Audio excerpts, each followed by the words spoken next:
Hello and welcome to the National Debate. I'm Madhavdas Gopalakrishnan. Ladies and gentlemen, there's a threat in India's backyard. Our neighbors are clinking glasses at the thought of taking India down.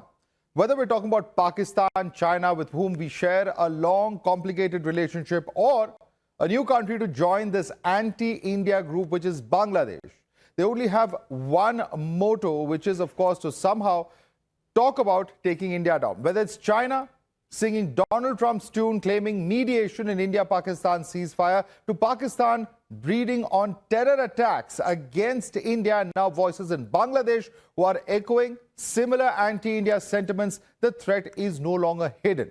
It is coordinated, it is getting loud, and is growing. As radicalism rises in the neighborhood and alliances form in hushed corridors, India faces hostile fronts across its borders. But all the more, it seems like India's Operation Sindoor did manage to rattle more than one in the neighborhood. The big question is the time for strategic silence over? Can India call out this threat? And more importantly, is the neighborhood turning into a battleground?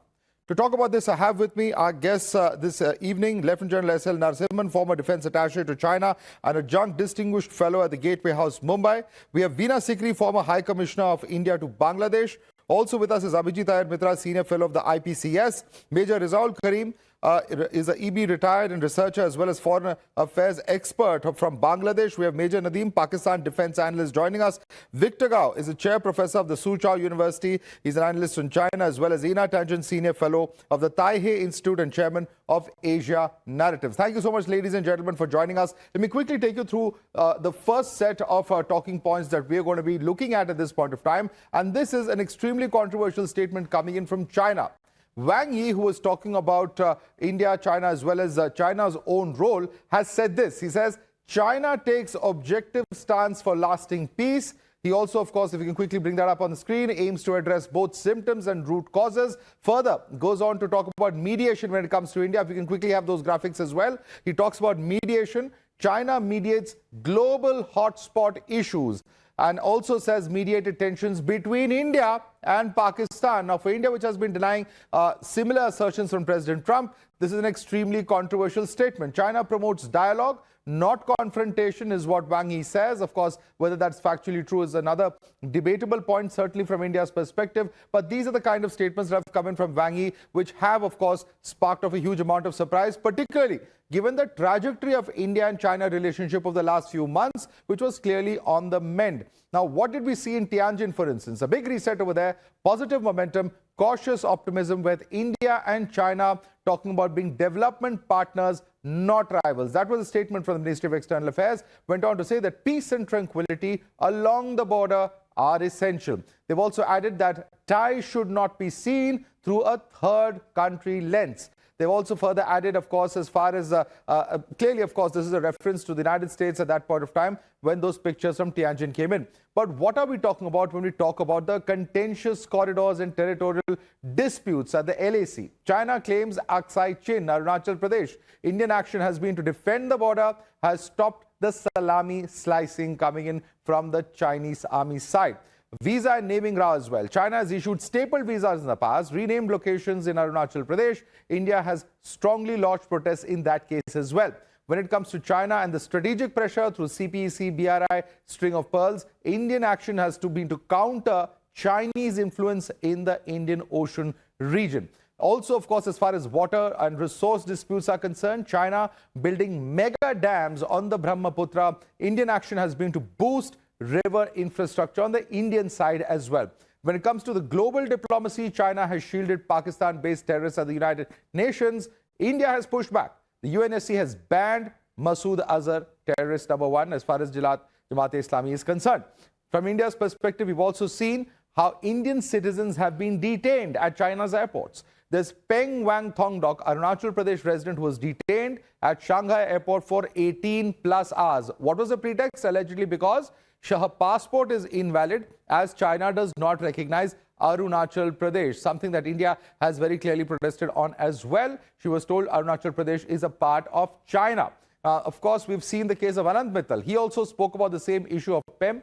He was detained at the Guangzhou airport for 15 hours. Why? Simply because he made a video about the kind of situation that we saw in the case of Pem Wang Tongdok as well.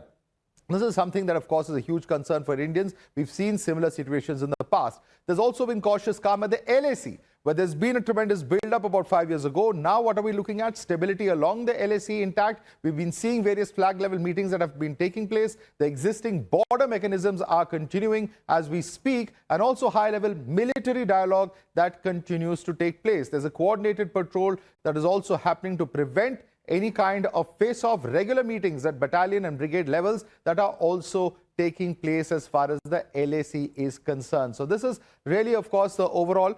And let's quickly, of course, take this across to our guests. And let me start first and foremost with Victor Gao. Victor Gao, a statement that has come in from Wang Yi. Of course, there are a number of pending issues between India and China, but it's being seen as some kind of a unnecessary provocation or controversy at a time when India has very publicly denounced that when it comes to India and Pakistan, there's no question of any third-party mediation. Why is China then picking on this kind of narrative at a time when India and China's relationship was clearly on the mend? Thank you very much. Happy New Year to you and to all your audience throughout India and in the world. I think Foreign Minister Wang Yi is absolutely right. China has been promoting peace between Pakistan and India, especially from the beginning of the aerial battle in May. China has been calling on both India and Pakistan to calm down and to de-escalate rather than to allow the situation to get out of control. This is what China is famous for. China always calls for an end to the war rather than pouring more fuel onto the war. I think the Indian people should be grateful that China has been calling for peace is very different from mediating. No, just a second, sir. You're talking about calling for peace. Everybody wants peace. Even India's stated position is that now is not a time of war. The question becomes extremely complicated when you insist that you've mediated between India and Pakistan. What is the need to say that when you've not said so for the past so many months? Mediated. Of course, China mediated. China has been calling on India to de-escalate and calling on Pakistan to de-escalate to avoid the whole situation getting out of control. And after the aerial battle, which result is known to the whole world, China has been telling everyone, de-escalate, no more war after the aerial battle. And I hope your audience should know the real result of the aerial battle, and we should be really pragmatic and realistic about the outcome of the aerial battle. We'll get into the aerial battle. Let's stick to mediation one point at a time. And Veena Sikri, I see you nodding your head. We'd like to respond to that because, you know, if China mediated in this entire conflict, why haven't we heard about it till now? Why is this sudden, you know, announcement from Wang Yi's side coming in? Well, there's absolutely no question of China having mediated. I think maybe our co-panelist from China does not understand the meaning of the word mediation. You know, calling in a general way for peace and de-escalation is something that the whole world has been doing. And I do not know what aerial battle he is talking about. We know that we had hit all the terrorist headquarters in Pakistan, including Muridke and Bahawalpur, on the night of 6th and 7th of May. And then we had actually already made a statement that this for us is the retaliation to the Pahalgam terrorist attacks, which killed innocent tourists and killed them in the most dehumanizing way by calling on their religion, which is absolutely unacceptable in this day and life. And then we said that this is our response. We are hitting the terrorist infrastructure. These are the people who killed our tourists and we are hitting them. But Pakistan, instead of accepting that, tried to hit back at India on the 8th and 9th of May. And they tried a number of missiles and drones and all, but they were completely unsuccessful. Not even one of the targets was hit. And India's, air defense system and India's ability to protect its own interests was absolutely successful in reducing the Pakistan attack to zero. There was not a single target. In fact, we even were able to retrieve some unexploded missiles, some of them made in China, as a matter of fact. And After that, because of the attack by Pakistan, completely uncalled for, on a number of, including one attack on Delhi, which of course failed, it was intercepted way before anything could reach Delhi. Then on the night of May 9th and 10th, India hit back at Pakistan's air bases, at Pakistan's infrastructure on the military side, and devastated them. We know the Noor Khan base and so many other air bases were completely rendered ineffective. And this was no battle at all. It was just Indian missiles striking at Pakistan targets with great success. Some of them were striking from way inside India on targets. There was one or two attacks from aircraft. And I think this was completely successful. And what we do know is then Pakistan, after that, the next morning, the DGMO of Pakistan was trying his best to contact his Indian counterpart, the Indian DGMO, and saying that please stop, appealing to stop, because they had received such huge blows on that one night of 9th and 10th. And I would like to also recall here Prime Minister Modi's statement in Parliament. I think Prime Minister Modi's statement in Parliament made on, I think, 29th of July. Right. Earlier on, he had addressed the nation on the 12th of May, but then his statement in Parliament came later. And in that, he explained completely in full detail, stage 1, stage 2, stage 3, stage 4, what happened. Right. Entirely what happened, and there was no question of any mediation at all by any country whatsoever. So I think the statement by Chinese Foreign Minister Wang Yi is completely uncalled for. It may be a problem of interpretation, you know, calling for de-escalation is one thing, but mediation, absolutely not. Yeah, let me take that question across to Ina Tangent. Ina Tangent, the entire timeline, of course, has been very concisely explained here by Veena Sikri, who's a former Indian High Commissioner. But the point that one is making is one cannot understand the need for this kind of a statement. If anyone, you know, India has certainly not accepted the role of United States as mediation. So the impact of such a statement would have very well been known by Mr. Wang Yi and the Chinese government. Even Pakistan, for that matter, has not accepted any kind of mediation or any kind of claim of mediation even coming in from other countries. So why on earth would Mr. Wang Yi want to make such a statement which is bound to have very explosive reactions? One is unable to understand this, diplomatically speaking. Well, it seems that right now, India seems hypersensitive. There was an issue last week that was talking about a movie and saying that China was going nuts about it. Well, there's just one newspaper who reported it. This was at a symposium called CIIS, which is an international symposium, but it's internal. And what he was talking about, if you actually read the whole speech, especially the paragraph prior, is China's support for nations facing injustice, defending fair trade. China opposes tariffs, wars, protects multilateral systems, and justice over power. Then it goes on to talk about trying to be on the right side of history, from Myanmar to Gaza. You know, China talked about China's objectives are just mediation, and they talk about different things that they've been in. Now, India and Pakistan, as you well know, are part of SCO, the Shanghai Cooperation Organization. All of the countries, not just China, were saying, look, you know, put the weapons down. Let's try to figure this out. Let's talk it out as opposed to use tanks and guns. Now, there might be some semantical differences in terms of how mediation is, but there's nothing in that speech, if you read it carefully, that says that they settled anything. That's what Donald Trump said.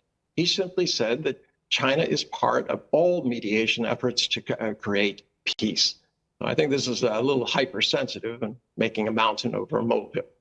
Is it making a mountain of a molehill, Lieutenant General S.L. Narasimhan? Because to the best of my understanding, he has said that there was mediation. And if you use a word like mediation, you know, people appealing for peace at a forum such as SCO is one thing. But when you say that we are trying to mediate, it means just that. It means that you intervened.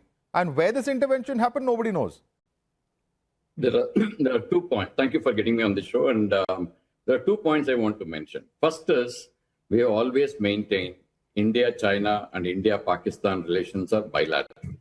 So we have always maintained that there is no role for any third party to come and intervene in this. This is what we have maintained, and I'm sure China also maintained the same thing. That is point number one. Point number two is, on the mediation issue, there was just no doubt. Please look at the External Affairs Ministry's response to the statement by Mr. Wang Yi. They have clearly indicated that there was no interference between India and Pakistan by China. However, China has always been trying to mediate with other nations.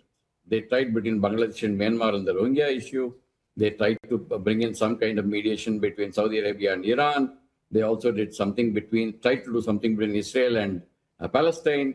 So they've been trying to do this mediation for a long period of time. But in the India-Pakistan context and the India-China context, I think that is purely bilateral and we should see it in that manner.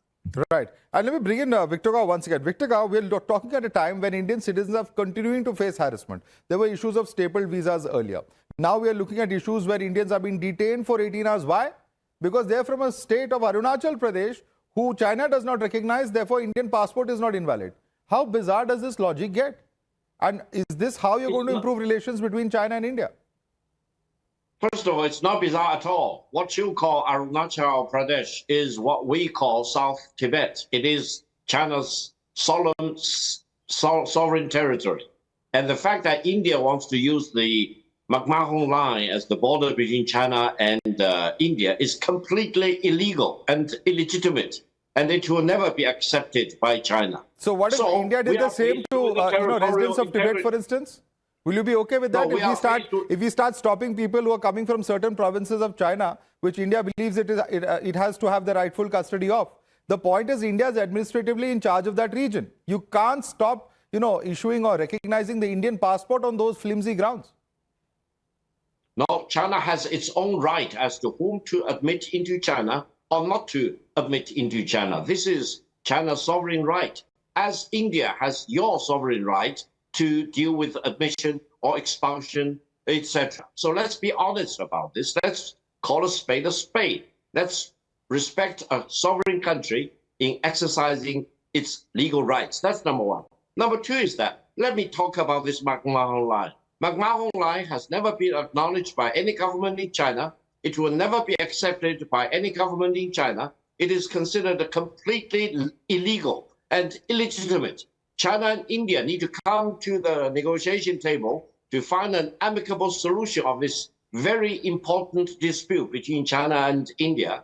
Otherwise, as I said, I can draw a line like what McMahon did before. I can draw a line. Victor Gao, if you go back into history, people consider China's occupation of Tibet as illegal. There'll be enough of people who say that. So I don't think that logic really cuts it. The LAC as it is, if you want to upset the status quo, then there are several implications of that. 800 years. China has been associated with Tibet for 800 years. Tibet has been part of China. But Tibet doesn't want you there. Tibetans don't want you there. The government in exile here doesn't want you there. That's the point. We all know that. Tibet has been part of China for 800 years. Under duress. And next year, this year, the United States is going to celebrate the 250th anniversary of the founding of the United States of America, whereas Tibet has been part of China for the past 800 years. Come on. Yes, but it was India that handed you back control over Lhasa just a few decades ago. Let me bring in Abhijit Iyer Mitra. Abhijit, would you like to respond to Victor Gao? Because several of these assertions are in direct contrast with what the ground reality is. Abhijit. So you see, the basic thing is Ukraine has also been part of Russia for how long? A few hundred years. So Ukraine should be part of Russia. If they're so convinced about it, they should hold a referendum of native Tibetans, which they don't. For them going, their armies going and conquering thing is not colonial. See, the McMahon line, British control of India is as valid as Chinese control of Tibet. It can't be that when, East Asians do colonialism, it is liberation. And when white man does colonialism, it is colonialism. Okay, so this is the kind of typical, dogmatic Communist Party gobbledygook we get, which is why, Chinese diplomacy isn't taken very seriously, number one. Number two, mediating is totally non-controversial. Who told you mediating is controversial? I have personally mediated between Taiwan and China. I have lots of friends in the Chinese Foreign Ministry and the People's Liberation Army, and I have friends in the Taiwanese army. In fact, I've hosted Chinese and Taiwanese friends at dinner for my place. So I keep mediating just as I am as much an international negotiator as Wang Yi, you see, no less. I think Ambassador Sikri and General Narasimhan can vouch for this. She's seen me in action in Bangladesh. She knows my negotiating skills. So I'm very good at it myself. Why am I any less than Wang Yi? Third, you see, Arunachal may be South Tibet. As far as I'm concerned, Tibet is North Arunachal. That is my view on the subject. And I think my view are just as valid as anybody else's view. Third, when it comes to, much ado about nothing, our other Chinese friend was quite right. One article in the Global Times doesn't really make for much, except it's the Chinese themselves who talk up Global Times as basically some kind of a bellwether of their own foreign policy thinking. So, it's like saying the Global Times essentially says what Wang Yi does not want to say in black and white terms. Not that anybody in China takes their own foreign ministry seriously. It's really the People's Liberation Army that keeps making policy. The foreign ministry, when I'm in China, when I'm in Beijing, they themselves tell me, please don't take our foreign ministry seriously. Of course, they can't say that for a TV program, but in private, they're very happy to say it. Lastly, I want to ask you, because I truly appreciate China's efforts at promoting global peace. Have you heard of the Roman Empire and Emperor Augustus? Madhav, have you? Of course. Who hasn't? He started Rome's first fire brigade. Okay, because Rome had lots of concrete buildings, which in about 14 AD used to go right up to the 8th floor. It turned out that most of the people in the fire brigade were the biggest pyromaniacs themselves, because it was on a rescue basis. Depending you used to get paid based on how many buildings you saved. So China is very peaceful that way, in the same way as the Augustan Fire Brigade. Absolutely. They are always going to, rescue fires that they set. Finally, when it comes to Arunachal, back to Arunachal, you want to mediate other problems, wonderful. I truly congratulate you. But why don't you first finish unifying your own country? There's a tiny little country called Taiwan, which is smaller than Haryana. Imagine they can't even unify that back to their mainland. Well, the whole expansionist logic all the time. They keep sending planes over it, God knows what not over it. And they keep threatening them 24/7, 365 days a year. Yeah. A country that can't even reunify itself really shouldn't be going around mediating anybody else. I want Enna Tangent to respond to that, because Enna Tangent, Chinese expansionism in at least half a dozen countries, if not more, from the South China Sea to other borders, including land borders with India, is very well known. And the point is that you've not been successful at that. And if you say that that is a way of promoting peace, then there's absolutely no logic in what you're saying. Well, there's always different perspectives. You see it from yours, they see it from theirs. They see themselves as defending their territory and their borders, what they believe their borders. India believes differently, and there are multiple different claims in the South China Sea, not just China. Almost all of the nations down there have multiple claims against each other.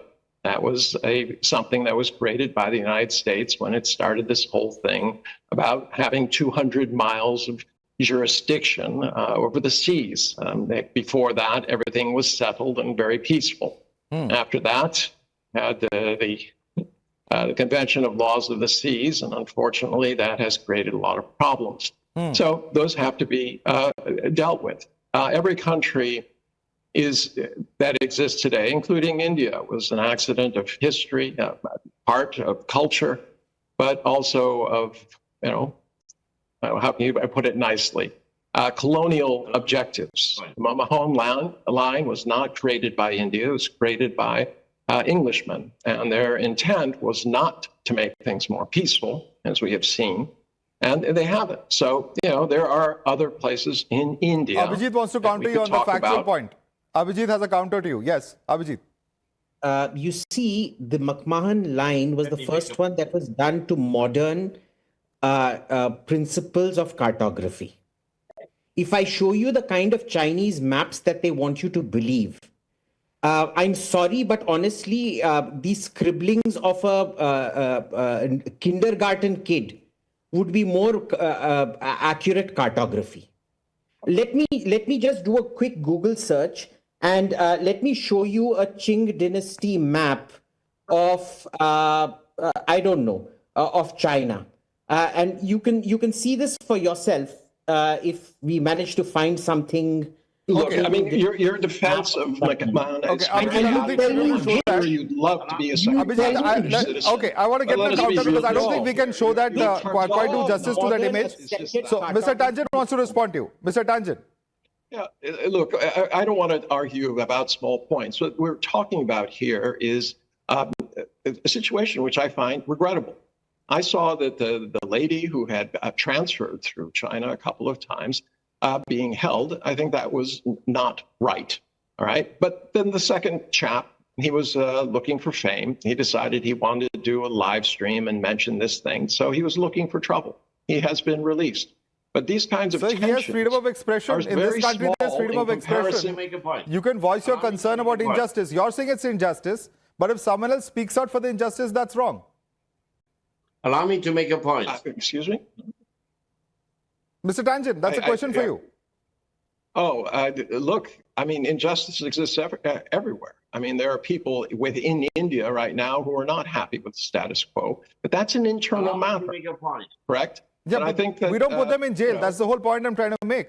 We don't directly put them in jail. They weren't put in jail. Status quo on what? They were not put in jail. They were Okay, held. detained then for If they were about put in 18 jail, hours. it's very different. But I don't know why you insist. You started out on your in the beginning of your introduction.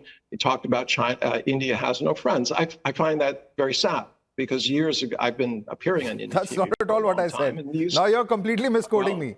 We're talking about a what did three-front you say? war where China- India is India is surrounded facing by many threats. countries that have issues with India. And China and Pakistan is very well known. We're just saying that Bangladesh has just so joined is the club. Nepal, That's all and we're saying. So is Bangladesh and others. So, you know, at this point, there has to be some reflection.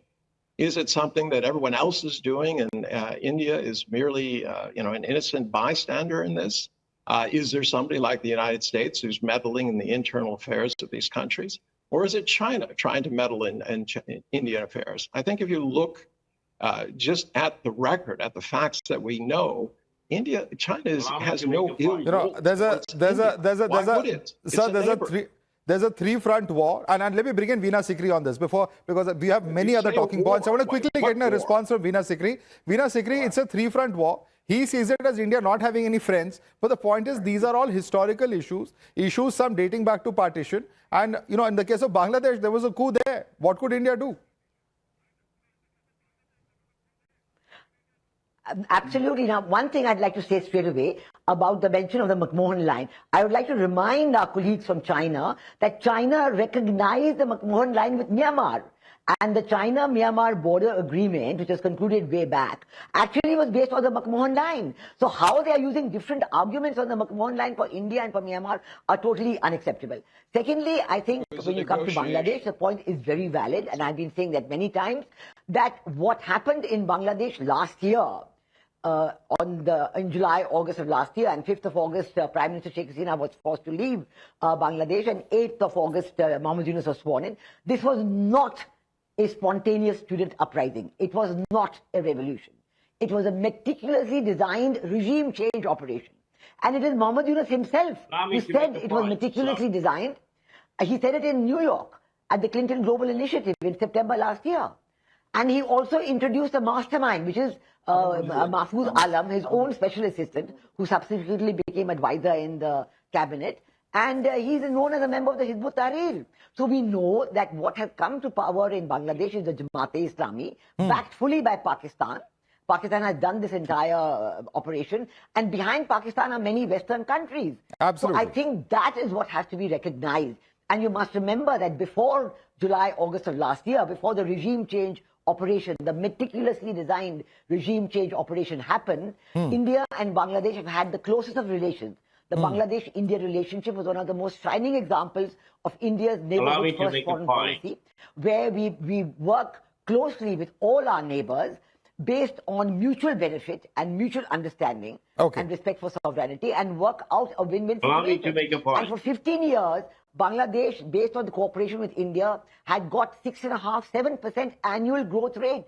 They were ready to graduate out of the least developed countries category. And now their growth rate has halved. 350 factories have closed down. They have rampant unemployment, they have rampant inflation, and it's a terrible situation. Okay. Because there's almost a situation where everybody is fighting everybody. There's complete lawlessness, complete anarchy, mobocracy is prevailing. Okay. And, the minorities are Absolutely. being attacked, the Buddhists, the Christians, the Hindus, the Sufis, the Which Ahmadiyas, even the Western Muslim country is minority. behind it? I'm going to go one by one, please. We can't have everyone talking. Yeah. They're wanting Sharia law Yeah. to be brought in. I'm going to get to Bangladesh in just a minute. So Just a I think minute. that we have to realize yes. that this...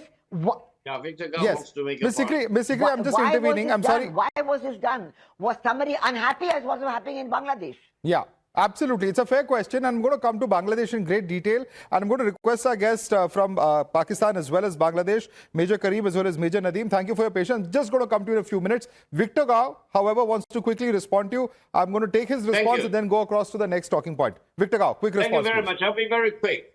With due respect to our India panelists, let me emphasize the national boundary is not drawn purely by topography. It's normally drawn along the terms of a treaty. Now, I want to ask our Indian panelists, is there a treaty signed by China with India using McMahon line as the national boundary between China and India? No. So be prepared that what you call Arunachal Pradesh and what we call South Tibet will need to be returned to China. No, but during your lifetime, you will all live to see. No. South Tibet. But why did you accept it with Myanmar? Why did you accept the McMahon line with Myanmar, sir? China and India. No. Yeah, okay. Ambassador Sikri. There is no legitimacy in the McMahon line at all. China and India. Let me It tell is between you. India and Tibet. No, Tibet has been part of China for The McMahon line 800 is years. the high point line. It's the mountain line. Holy cow. Please Then I can understand draw a that the line border along the between Ganges. Okay, Lieutenant Narasimhan. Lieutenant Narasimhan, please. A line along Okay. the Ganges. I'm going to request everyone to calm down. Victor Gao, you posed a question. Let General Narasimhan answer that. You see, when this McMahon line Shimla Accord was being signed, I'm sure Dr. Kao will realize and recall that there was a Mr. Ivan Chen who was part of that dialogue. He initiated the map that actually was to be put up in the month of March. Finally, when the agreement was to be signed, China pulled out. That is number one. Number two, even Dr. Kao cannot actually dispute the fact that on the Myanmar boundary, the same McMahon line was put to use and then that was resolved. So you can't adapt partly the McMahon line and not partly the other McMahon line. That is actually not a correct way of looking at any kind of line. Absolutely. So that is the second point I wanted to mention. And the third point is he talked about Southern Tibet. Southern Tibet, I would request him to give me an indication as to when it was first used as a term Southern Tibet. It was used only in the year 2005, not before that. Not even one mention of Southern Tibet was there before that. So you can always invent anything and claim that these are mine. That is not the way to look at things. Now we are at a situation where we are trying to stabilize the relationship and take it forward. And such kind of statements are not helpful in any form.